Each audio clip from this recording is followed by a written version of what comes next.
దేశంలో ఇన్ని రాష్ట్రాలు ఉన్నాయి.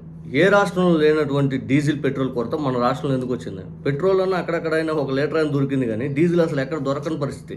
అసలు ఊహించని విధంగా ఒక్కసారిగా ఎందుకు వచ్చింది? పక్కన ఉన్న కాంగ్రెస్ గవర్నమెంట్ కర్ణాటకలో, ఆ పక్కన ఉన్న తెలంగాణలో కాంగ్రెస్ గవర్నమెంట్, ఇటు డిఎంకే తమిళనాడులో వాళ్ళది బీజేపీకి వ్యతిరేకంగా ఉండేది. మనం బీజేపీలో భాగస్వామ్యం అయ్యింది. మన రాష్ట్రంలో ఎందుకు వచ్చింది షార్టేజ్? వాళ్ళకి సరఫరా బాగుంది, మనకెందుకు లేదు? ఐదని అందరూ ప్రశ్నించుకుంటూ ఆలోచించుకుంటున్న తరుణం ఇది. ఆ తరుణంలో అసలు అందరికి దొరికిన జవాబు ఏంటంటే, మన దగ్గర ఉన్న డీజిల్ ఏదైతే ఉందో ప్రతి రీటైల్ బంకుల్లో కూడా ప్రభుత్వం ఆదేశాలు జారీ చేసి మరి ఈ రీటైల్ బంకుల ద్వారా అమరావతి సరఫరా చేయించుకుంటా ఉంది. ఊహించిన విధంగా ఒక్కసారికి షార్టేజ్ వచ్చిన కారణం ఏంటంటే, విపరీతమైన ఏదైతే షార్టేజ్ రావడం కారణమే అమరావతికి పూర్తి స్థాయిలో డీజిల్ సరఫరా చేయించుకుంటా ఉన్నారు. మరి వీళ్ళు ప్రభుత్వం అసలు రైతుల గురించి పట్టించుకోవాలా, ఆక్వారంగం వాళ్ళ గురించి పట్టించుకోవాలా, లేకపోతే ట్రాక్టర్లో ఒరుగడ్డి బాంబులు వేసుకొని, లేకపోతే ట్రాక్టర్లో పూర్తి స్థాయిలో వాళ్ళ ఉపాధి కల్పన వాళ్ళ గురించి పట్టించుకోవాలా, పశుగ్రాసం గురించి పట్టించుకోవాలా, ఆటో డ్రైవర్ల గురించి పట్టించుకోవాలా, లారీలు ట్రాన్స్పోర్ట్ ఏదైతే చేసుకుంటూ ఉంటారో వాళ్ళ గురించి పట్టించుకోవాలా, ఈ లారీలు ట్రాన్స్పోర్టో లేకపోతే ఈ ట్రాన్స్పోర్ట్ డిపార్ట్మెంట్ మొత్తం ఆగిపోతే పూర్తి స్థాయిలో విపరీతమైన రేట్లు పెరిగి సామాన్యులు ఇబ్బంది పడే ప్రక్రియకి పట్టించుకోవాలా. వీళ్ళు అంతిమంగా ఎంత డీజిల్ షార్టేజ్ చెప్పడానికి కారణం మొత్తం అమరావతి షిఫ్ట్ చేస్తే రాష్ట్రం ప్రజలు ఎటైనా పోని, వాళ్ళ భవిష్యత్తు ఎటైనా పోని, వాళ్ళ ఆర్థిక స్థితిగతులు ఎటైనా పోని, వాళ్ళు బతకడానికి ఎటైనా పోని, మొత్తం మాకు అమరావతి ఉంటే చాలు. అది తీరా అదేమన్నా ఇప్పటికిప్పుడు కట్టేస్తారంటే అదేం లేదు. వాళ్ళు అమరావతిని ఏ పార్టీకి కడతారో ఈ 3 ఏళ్ళు చూస్తే మనకే అర్థమైంది. కోటాను కోట్ల రూపాయలు అప్పులు తెచ్చి అక్కడ పెట్టి పూర్తి స్థాయిలో ఆ వడ్డీలు కట్టలేక మనం మళ్ళీ అక్కడ అల్లాడాలి, ఇక్కడ బతుకు జీవుడు అని చెప్పి మనం చేతులెత్తి కూర్చోవాలి. నిజంగా ఇది అసలు ఈ అమరావతికి సరఫరా పేరిట రిటైల్ బంకులకు కూడా ఇవ్వాలని చెప్పి ఆదేశాలు జారీ చేసినటువంటి ఈ ప్రభుత్వానికి కేంద్ర ప్రభుత్వం లేక బయటపెట్టింది. వీళ్ళు ఇచ్చిన ఆదేశాలు అర్జెంటుగా అది వాపసు తీసుకొని మీరు 5 అని చెప్పి కేంద్రం వీళ్ళకి వార్నింగ్ ఇచ్చింది.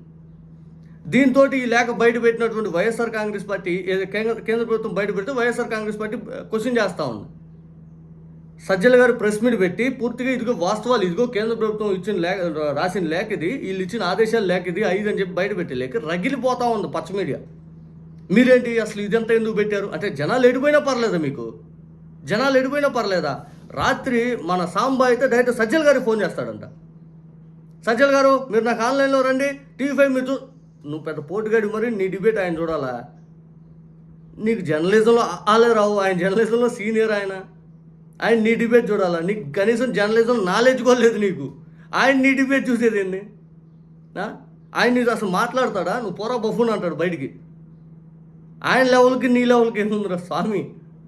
సాంబా నిజంగా ఆయన కనీసం ఆయనతో మాట్లాడితే 10 నిమిషాలు కూడా ఆయన మాట్లాడినా నువ్వు మాట్లాడలేవు. బికాజ్ ఆయనకు అంత నాలెడ్జ్ ఉంటుంది. బికాజ్ ఆయన ఒక సీనియర్ మోస్ట్ జర్నలిస్ట్.